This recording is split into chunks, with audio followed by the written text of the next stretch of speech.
ঘটনা ঘটেছে এই ঝেঙ্কু স্কুলে।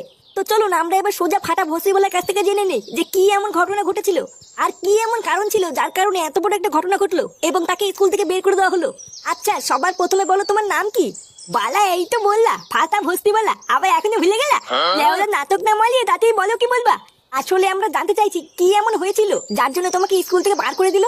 বুঝা আমিও তো ওটাই এখনো বুঝতে পারছি না যে কি এমন করলাম যার জন্য আমাকে স্কুল থেকে বার করে দিল। স্কুলের সমস্ত স্যারেরা তো বলছে তুমি সরকারি পরিদর্শকের সাথে বাজে ব্যবহার করেছো, তাদেরকে বাজে ভাষা দিয়েছো।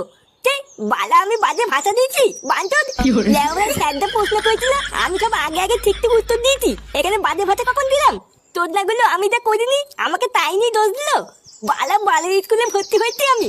আচ্ছা এই স্কুলের সমস্ত স্যারেরা তো বলছে যে তোমাকে এই স্কুল থেকে টিসি দিয়ে বার করে দেওয়া হয়েছে, তোমাকে আর স্কুলে ঢুকতে দেওয়া হবে না। তা এই বিষয়ে কি তুমি কিছু বলতে চাও? ও বলে স্কুলে ঢুকতে দেবে না তাতে আমার বাল ছেড়ে গেছে। এমনিতে ওই বালের স্কুলে আসতাম না।